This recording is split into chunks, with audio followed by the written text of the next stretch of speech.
e se você estiver olhando para o lugar errado para tentar entender o porquê algo tá tão difícil para o seu filho. Na minha maternidade, as coisas aconteceram de uma forma um pouquinho diferente do que acontece para a maioria das mães. O primeiro evento, um pouco, usual que aconteceu, é que nós tivemos trigêmeos idênticos. Então, por via de regra, a gente já tinha sempre 3 crianças se desenvolvendo em paralelo, com a mesma idade cronológica. E aí, portanto, por mais que a gente não goste de fazer comparações na nossa casa, a comparação do que estava acontecendo com um ou dois e não estava acontecendo com o terceiro, ou com o segundo e com o terceiro, era inevitável. E isso ajudou muito a gente a sempre perceber o que estava fora do esperado mais rápido. Porque a gente tinha ali dentro da nossa casa já uma amostragem maior do que normalmente os pais têm, né? Então isso já guiou um pouco o nosso processo de observação do desenvolvimento dos nossos filhos sob uma ótica diferente. Outra coisa que aconteceu foi que quando os meus filhos nasceram, por serem prematuros extremos, um deles teve uma hemorragia cerebral, no maior grau que existe. E aí, quando a gente já recebeu essa notícia, a gente também recebeu a explicação do que é a neuroplasticidade, que é a capacidade do cérebro de se adaptar e realizar tarefas, ainda que uma parte do cérebro não dê conta daquilo, ele forma novas conexões e dá conta de fazer aquilo. Então, nós apostamos todas as nossas fichas nisso e nós fomos atrás para tentar entender o que a neuroplasticidade podia fazer pelos nossos filhos, pelos 3 que eram prematuros extremos e principalmente por esse meu filho que tinha tido essa hemorragia cerebral em várias regiões do cérebro e que precisava, portanto, que as regiões que estavam preservadas absorvessem a função dessas regiões que estavam lesionadas. Então a gente foi muito atrás disso, atrás de conhecimento, eu principalmente, que fui quem encabeçou toda a rotina de estímulos e de acompanhamento de terapias e médico e etc. dos nossos filhos. Por conta disso, eu comecei a entender muito cedo como os eventos dentro do processo de desenvolvimento infantil iam acontecendo em sequência, como se fossem elos de uma corrente que vai se formando. Então, você tem primeiro uma primeira camada de desenvolvimento, que formam as primeiras bases, depois, por causa dessa base, um próximo elo vai se formando, e assim vai acontecendo o processo de desenvolvimento. O próximo estágio só acontece se o anterior estiver muito bem consolidado. E essa é a parte mais importante de tudo que eu vou falar hoje, e foi o pilar, foi, na verdade, o guia que norteou o meu processo de observação, de acompanhamento e de tomada de decisões dentro do desenvolvimento dos meus filhos. E aí, o que acontece? Esse olhar que a gente teve, que sempre foi muito norteado para um processo de desenvolvimento só chega quando o anterior está muito bem consolidado, por conta da prematuridade dos 3 e por conta da lesão neurológica do meu filho, preparou o meu olhar para quando os irmãos começaram a ter algumas dificuldades em áreas específicas do desenvolvimento deles, que são muito comuns em prematuros extremos, eu já estava com o olhar preparado, eu já entendia que aquilo estava se traduzindo em uma dificuldade ali, mas aquilo não necessariamente significava uma dificuldade naquela área. Por quê? Porque no cérebro nosso tudo está conectado. E aí, para eu explicar isso, eu vou explicar com alguns exemplos.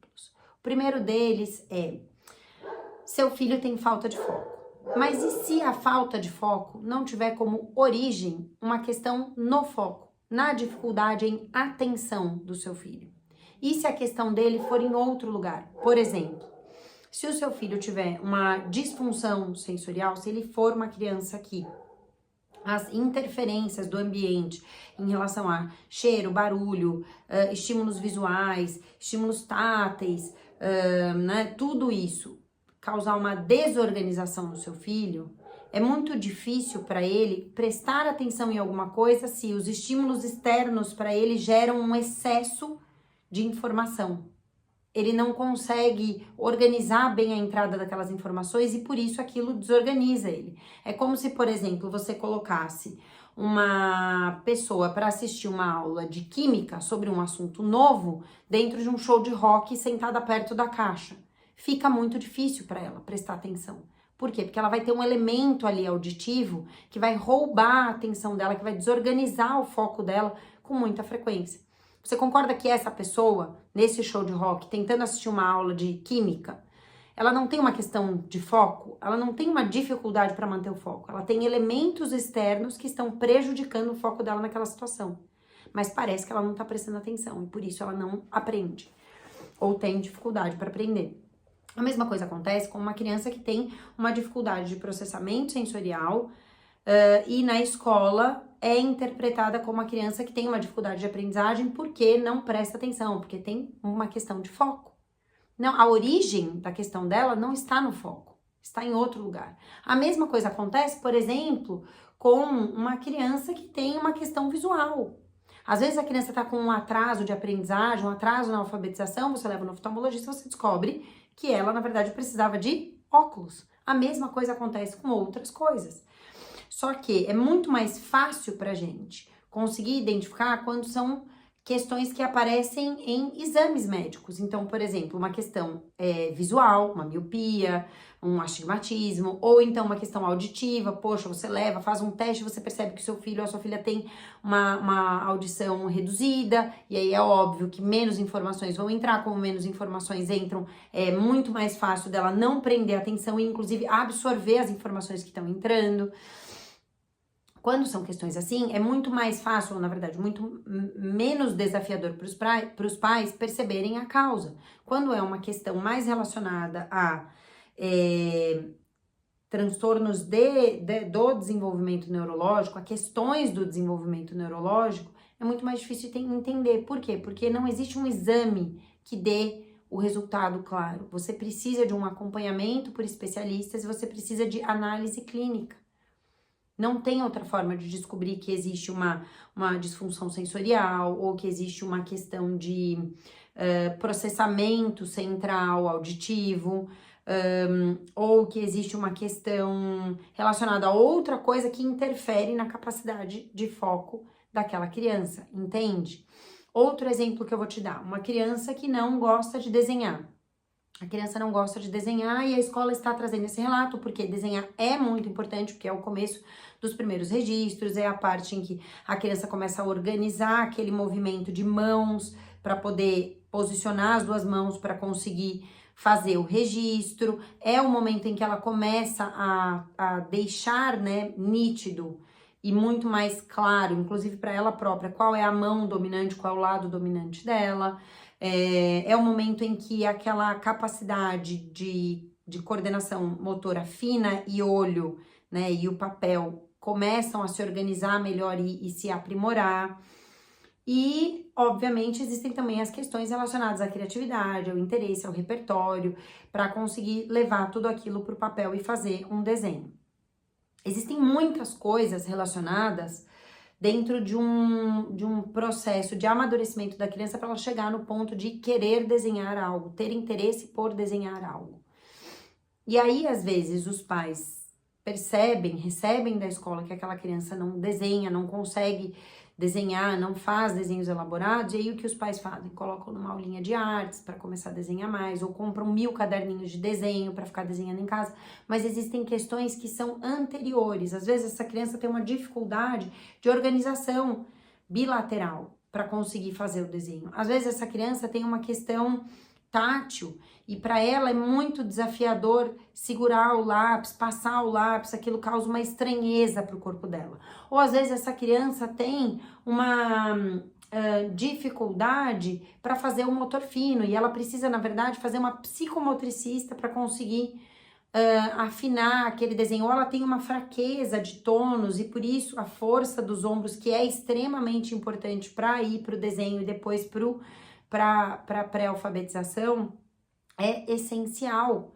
né? Por isso que em ensino infantil a gente tem muito aquelas atividades para a criança desenhar no vertical, na parede, porque aquilo trabalha o movimento e a musculatura do motor grosso de ombros e braços e um movimento grande para conseguir preparar o corpo para ir cada vez ficando mais fino, mais preciso e na horizontal. Então, existem muitas coisas que precisam acontecer antes para a criança estar preparada para desenhar. Não é só a criança desenha, a criança não desenha, não é sim, sim, não, não. A criança tem um processo de construção de habilidades, que são várias habilidades em paralelo, e todas essas sustentam a habilidade de desenhar e depois a habilidade de iniciar o processo de registro, que depois vai começar a virar a pré-escrita, entende? Então, são coisas que vão acontecendo em escadinha, né? Na verdade, em consequência, uma consequência da outra. Então, é importante a gente ter esse olhar para a gente conseguir olhar para os nossos filhos, ter, na verdade, essa forma de perceber o processo de desenvolvimento, para a gente conseguir olhar para o desenvolvimento dos nossos filhos e entender, opa, isso aqui não está acontecendo, mas isso aqui não está acontecendo, mas podem ser vários motivos que antecedem essa habilidade que estão ainda pouco consolidados. Vamos observar os outros? Aí você sabe quais são os outros e você sabe onde observar se aqueles outros estão consolidados. Esse é o olhar que o pai e uma mãe têm que ter. Aí, por exemplo, você tem um filho que não socializa, tá? Putz, seu filho não socializa, ele não se interessa por conversar com outras crianças. E aí você começa a pensar, meu Deus, ele não tem o interesse, ele não tem a busca. Você já começa a pesquisar várias coisas ali na internet, a criar hipóteses na sua cabeça sobre o motivo pelo qual seu filho não socializa. Só que não necessariamente uma criança no espectro é que vai ter uma questão de socialização. Existem várias outras alterações no processo de desenvolvimento de ordem física e de ordem neurológica que podem levar a criança a ter uma dificuldade de socialização. Então, por exemplo, se você tem uma criança que tem uma dificuldade ali de linguagem mesmo, de traduzir em palavras o que ela tá pensando, ela vai começar a conversar com amiguinhos naquela fase em que começa a ter a troca, o combinado, das brincadeiras e etc e tal, e ela vai ter uma dificuldade para se fazer entendida, né? Ser compreendida pelo amiguinho. Num dado momento, aquela criança vai perceber que tá muito difícil brincar com aquela criança, mas uma criança não vai ter o entendimento de falar, opa, mas é que na verdade eu tenho uma dificuldade aqui de comunicação e eu não consigo me fazer ser compreendido. Não, a criança vai falar, essa criança não me entende, não vou mais brincar com ela. E ela vai começar a fugir da interação social. E esse tipo de dificuldade não está relacionado ao TEA, ele está relacionado a outras questões. Aí, por exemplo, você tem uma criança de novo, com uma alteração ali da parte do processamento sensorial. Uma criança que fica super estimulada com muita facilidade. E aí você pega essa criança e coloca ela num parquinho, com muito barulho, muitas texturas, areia, e aí o vento, e o sol, e o calor, e as crianças correndo de um lado pro outro, e gritando, e cai, sobe, joga bola, e criança chora, e etc e tal. Aquilo, para aquela criança, é extremamente desgastante. Ela não vai conseguir se organizar para querer estar naquele lugar e interagir com outras crianças, porque a energia que ela tem, ela já está usando para tentar se manter minimamente organizada nesse ambiente. Então, para ela, esse ambiente de socialização é horrível. E ela vai fugir. Por quê? Porque a gente tem um instinto de preservação. Se uma coisa está causando um excesso de desgaste pra gente, a gente vai a qualquer custo tentar evitar aquela situação. Então, esse pode ser também mais um motivo pelo qual uma criança evita socializar com outras crianças e não necessariamente ela tá dentro do espectro. E por que você tem que entender isso? Não é porque eu acho que pai e mãe tem que ser a pessoa que vai olhar pro filho e falar, não, isso daqui não é X, isso daqui é Y. Não é isso. Eu acho que pais e mães não precisam ser, não devem ser as pessoas que vão ter as respostas. Mas os pais precisam ser as pessoas que vão conseguir juntar as peças, entende? Os pais precisam ser essa pessoa que vai fazer isso pelo filho. Por quê? Porque um bom profissional, ele vai conseguir olhar para as peças e entender o que está acontecendo. Ele vai conseguir falar, opa, eu sei que parece que é X, mas isso daqui é Y. Eu passei por isso na minha casa, graças a Deus, com ótimos profissionais que souberam fazer diferencial de um dos meus filhos e falaram, não, isso daqui não é isso daqui é outra coisa. E aí a conduta é diferente, a terapia é diferente, a intervenção é diferente, as possibilidades de desenvolvimento são diferentes. Então é importante que você tenha bons profissionais, mas para o bom profissional conseguir olhar todas as peças e entender o que é e o que não é, você precisa dar todas as peças para ele. E o profissional não está com o seu filho quando ele acorda, quando ele come, quando ele entra no carro, quando ele dorme, quando ele tá seguindo a rotina certinho ou quando acontece alguma coisa e foge da previsibilidade, quando ele encontra muitas crianças, quando ele encontra aquele amiguinho com o qual ele se dá muito bem, que é uma relação de brincadeira e de amizade diferente da que ele tem com a maioria das crianças. O profissional não vê o seu filho o tempo todo. Quem vê o seu filho o tempo todo e quem inclusive viu o seu filho se desenvolvendo em todos os estágios dessa escadinha que é o processo de desenvolvimento é você. Então, ele pode fazer o processo que é o de olhar para todas as peças, eventualmente até te pedir algumas peças a mais, por favor, vai na escola, pede para eles me trazerem essa informação, por favor, me conta como foi o processo de introdução alimentar do seu filho e tal. Ele pode pedir, mas vão ter peças que você vai ter que perceber que estavam ali chamando a atenção e falar, essa aqui é importante eu levar. Porque se a gente não levar todas as peças, pode ser que o nosso filho seja compreendido do jeito errado, da forma errada. E se você compreende do jeito errado, você entra com uma ferramenta errada. Ou você não entra com uma ferramenta que vai ser tão eficiente quanto aquela que seria a certa. Porque existem intervenções que a mesma intervenção vai atender a diferentes diagnósticos, a diferentes necessidades. E obviamente que daí ela vai surtir efeito em diferentes casos. Ainda que você chame o diagnóstico de A e seja B, se você tem que fazer dentro daquelas duas a mesma intervenção, ela vai surtir efeito. Mas são condutas diferentes. Você precisa saber o nome porque, olhando o global, são condutas diferentes. É diferente você olhar para uma criança que tem, por exemplo, uma questão de foco, porque ela tem uma questão ali nas funções executivas de foco mesmo, ou uma criança que tem uma desordem, uma desorganização, né, uma falta de amadurecimento no processamento sensorial e por isso ela não tem foco. A conduta é diferente. Por exemplo, no caso de uma criança com falta de foco, com 7 anos, você pode medicar. E aí, obviamente, que aquilo vai ter algum efeito, mas se essa criança tem uma falta de foco por uma questão sensorial, aquela medicação, ela vai surtir efeito até um determinado momento. Por quê? Porque o grande causador da falta de foco tá na parte sensorial. Então, se você não entra com uma integração sensorial, você não vai resolver de fato o machucado. Você só tá colocando um band-aid. Aquilo não vai ser solucionado. Entende a diferença das duas situações? É como se você estivesse olhando para uma criança que bateu o joelho, tá? Duas crianças aparecem no médico com uma dor no joelho. Uma delas está com uma dor no joelho que começou porque ela bateu um móvel. Aquela dor é no joelho. A conduta vai ser específica para o joelho. Ou a outra criança está com uma dor no joelho, mas essa dor do joelho dela é reflexo de uma pisada torta. Ela pisa errado e aquilo está refletindo no joelho dela. São duas abordagens completamente diferentes para uma questão que inicialmente parece a mesma, dor no joelho, mas não é a mesma conduta. E aí, quem vai ter informação? A pessoa que estava junto com a criança, a pessoa que sabe, putz, não, mas é que ela bateu o joelho, então não, nossa, quando ele começou a andar, ele andava diferente, pulou tal e tal estágio, começou a andar assim, assim, assado, putz, acontece uma coisa muito curiosa, que o tênis dele desgasta de um jeito muito diferente, eu percebo isso e tal. É o olhar que vai ajudar a trazer a informação. E é essa informação que vai ajudar o especialista a olhar e falar, essa é a imagem que as peças do quebra-cabeça do seu filho formam.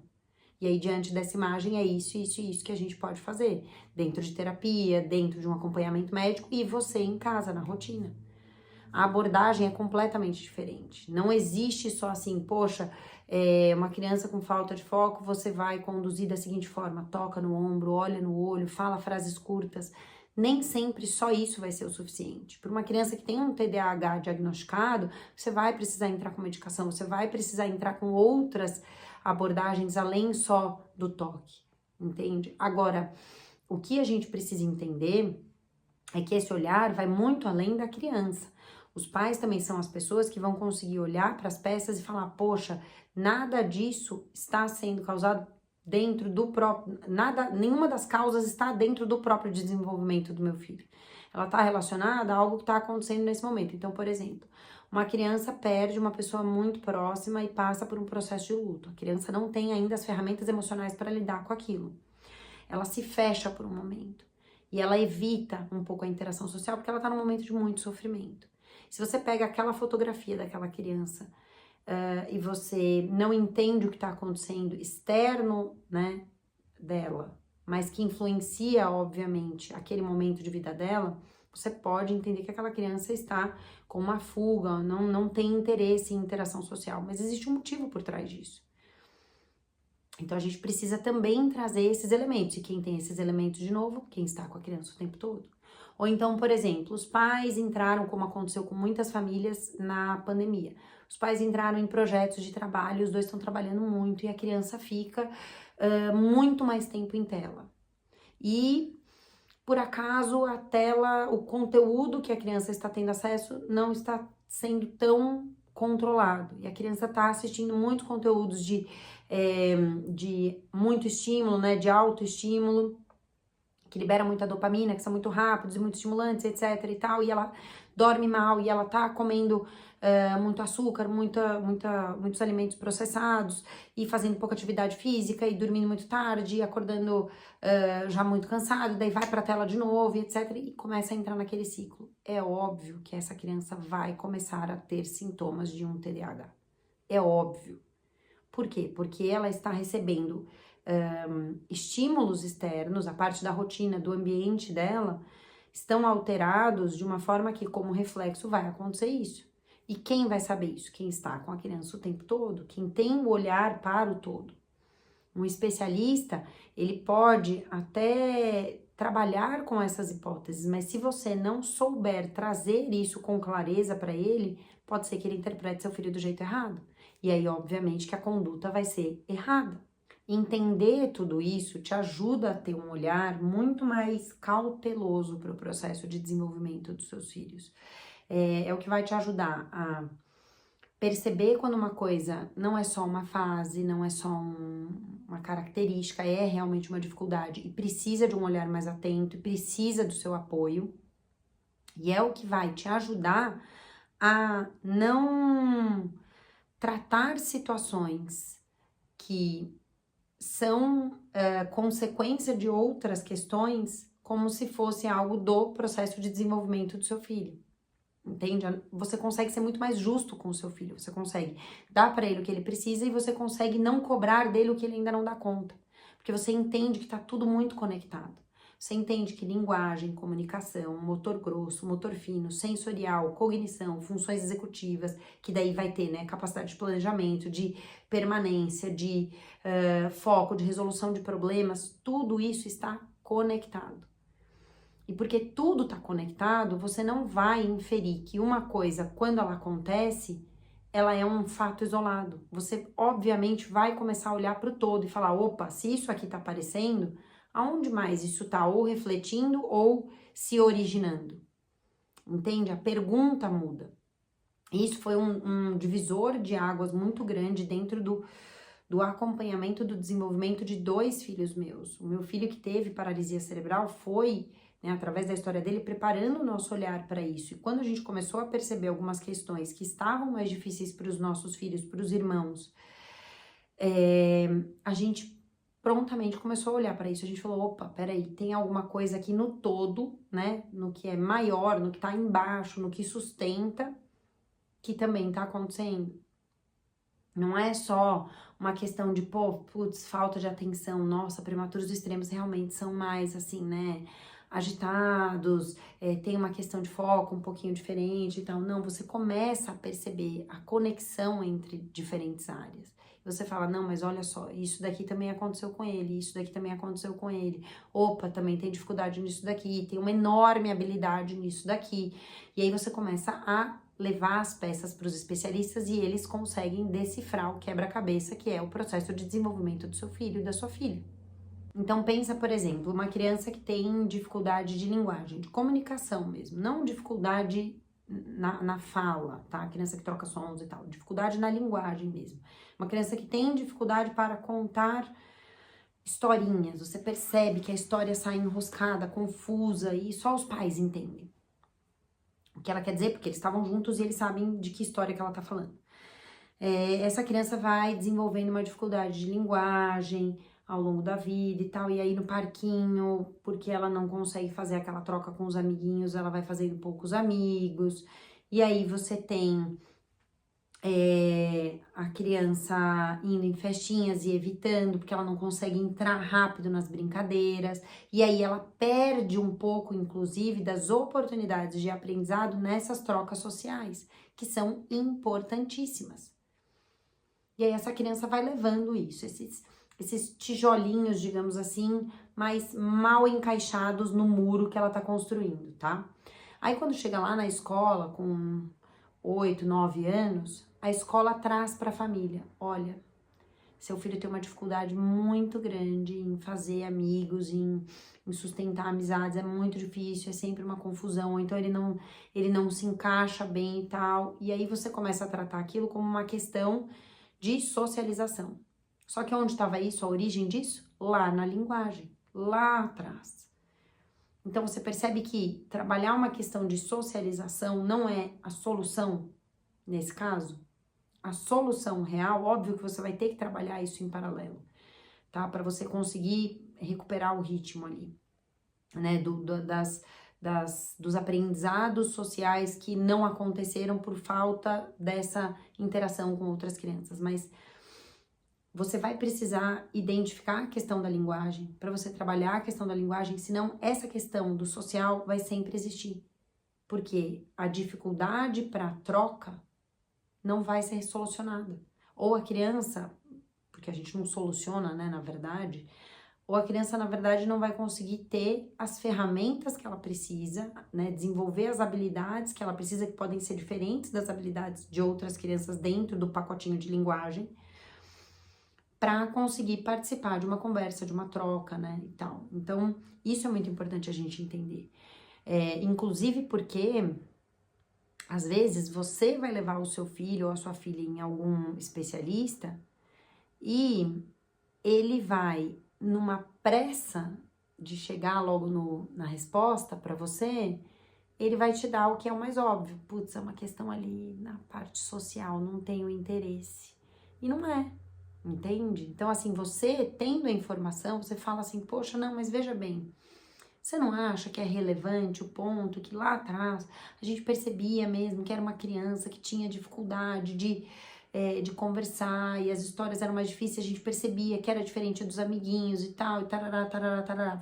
Porque você sabe dessa conexão entre todos os pontos e porque você lembra do histórico de como foi essa parte do processo de desenvolvimento do seu filho, você insiste nessa tecla.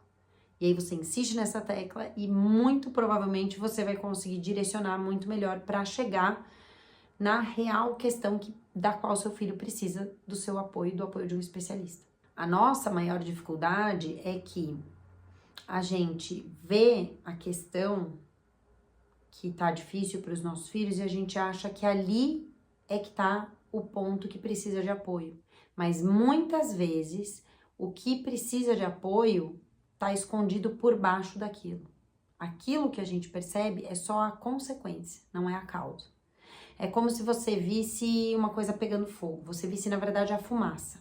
Você vê a fumaça, você infere, tem fogo ali. Mas se você for tentar apagar aquele fogo, você não vai jogar água na fumaça, você vai jogar água no fogo. É isso que a gente tem que fazer.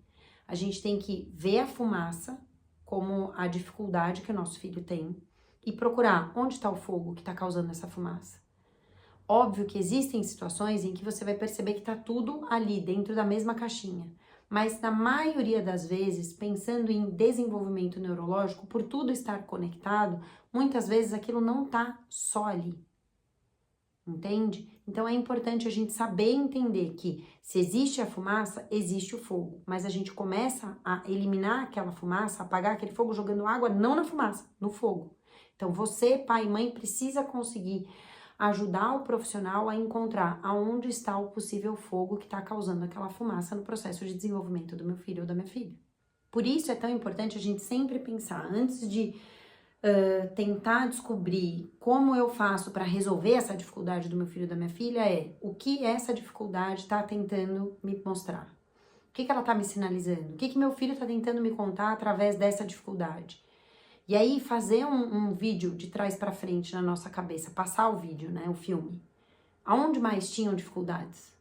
aonde também foi difícil, para você começar a analisar se pode ser que essas peças estejam interligadas, porque isso é extremamente importante. Então, se você está passando por uma situação que você está com uma dificuldade para entender quais são as dificuldades que o seu filho tem e você está lutando para tentar entender como você, mãe, pode apoiar o seu filho, a dica que eu dou é: busque informações para você conseguir entender com clareza, de um jeito muito óbvio, muito simples, nada técnico, como tudo está conectado. Então, como o sensorial, o motor, o cognitivo, a linguagem,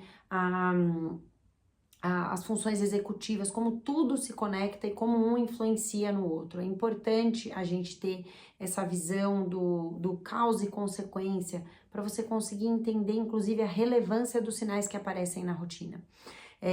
Se você tem essa necessidade, busque esse tipo de informação, não busque em canais muito técnicos, porque você vai se perder em muitas informações que são irrelevantes nesse momento. O mais importante agora é você entender como uma coisa influencia a outra, de um jeito bem básico.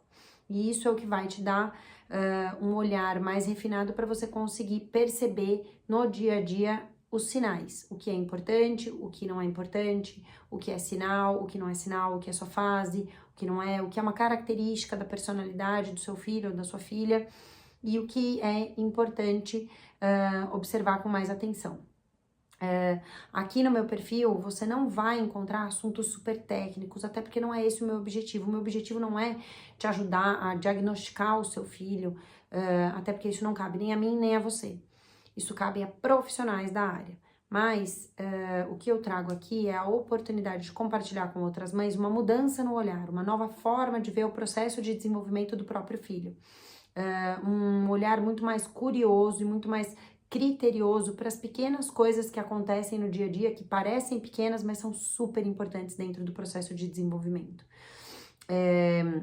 Então, se você tem interesse por desenvolver esse olhar mais refinado, para conseguir compreender melhor quem seu filho é, quais são as dificuldades, as potencialidades, aonde ele precisa do seu apoio e onde ele já consegue navegar com muita facilidade, e por isso são áreas que merecem trazer com mais destaque para a rotina da sua família.